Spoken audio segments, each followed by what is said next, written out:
Hello friends, આપણા ગુજરાતી રસોઈ channel ઉપર મેં ખમણની ઘણી ખરી રેસિપીઝ અપલોડ કરી છે, પણ આજે હું તમને વાટી દાળના ખમણ કેવી રીતે બનાવવાના એની રેસિપી બતાવું છું. આ ખમણ આપણે દાળ વાટીને પછી બનાવીએ છીએ, એટલા માટે એને વાટી દાળના ખમણ કહેવાય છે. આ ખમણ બનાવવાના ઘણા આસાન છે. ફક્ત આ રેસિપી બનાવવા માટે તમારે દાળ પહેલાંથી પલાળી રાખવી પડશે. તો ચાલો આ ખમણની રેસિપી આપણે જોઈ લઈએ. સૌપ્રથમ 1 કપ ચણાની દાળ અને 1 ટેબલસ્પૂન ચોખાને 3 થી 4 કલાક માટે પાણીમાં પલાળી રાખીશું. ત્યારબાદ ચણાની દાળ અને ચોખાને અડધો કપ દહીં નાખીને જાડસર ગ્રાઇન્ડ કરી લઈશું. ધ્યાન રહે, આ ગ્રાઇન્ડ કરતી વખતે પાણીનો ઉપયોગ નથી કરવાનો. હવે આ મિક્સરને 6 થી 7 કલાક માટે આથો લાવવા માટે મૂકી દઈશું.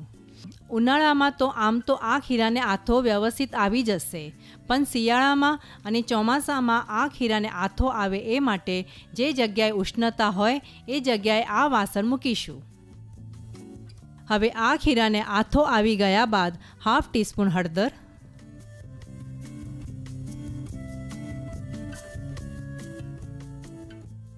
1 થી 2 ટીસ્પૂન લીલા મરચાં અને આદુની પેસ્ટ,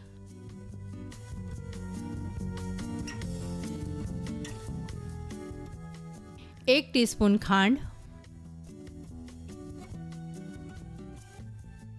હાફ ટીસ્પૂન સોડા અને સ્વાદ પ્રમાણે મીઠું નાખીને મિક્સ કરી લઈશું.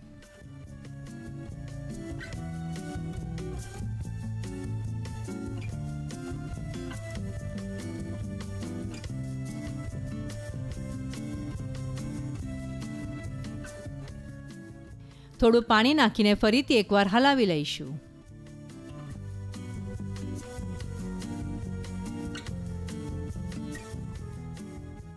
વાટી દાળના ખમણ સુરતનું જાણીતું સ્ટ્રીટ ફૂડ છે. આ ખમણથી તમે રસાવાલા ખમણની રેસીપી પણ બનાવી શકો છો.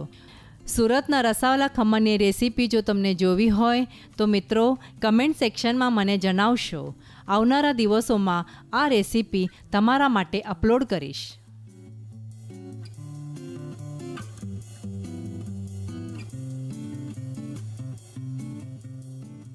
હવે ખમણ બનાવવાના વાસણને તેલથી સારી રીતે ગ્રીસ કરી લઈશું. તૈયાર કરેલા આ ખીરામાં 1 પેકેટ ઈનો નાખીને થોડું પાણી નાખીશું. આ ખીરાને સારી રીતે હલાવી લઈશું. ધ્યાન રહે, આ ખીરાને એક જ ડિરેક્શનમાં હલાવતા રહેશો.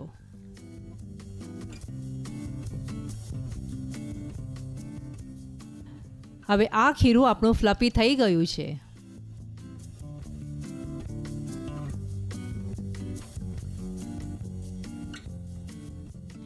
ગ્રીસ કરેલા વાસણમાં આ ખીરું નાખી દઈશું.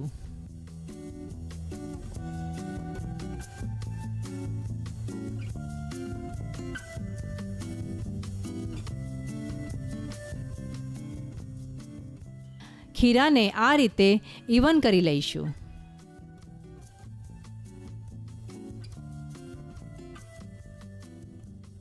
કુકરમાં થોડું પાણી લઈને એક સ્ટેન્ડ મૂકીશું.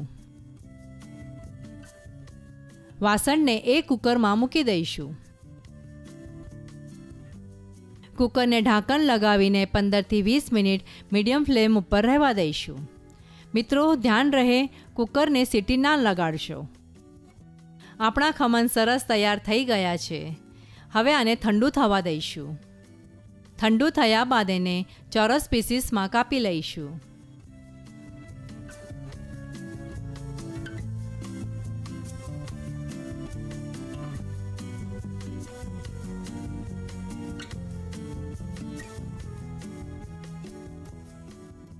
નાના વાસણમાં તેલ ગરમ થયા બાદ 1 ટીસ્પૂન રાઈ,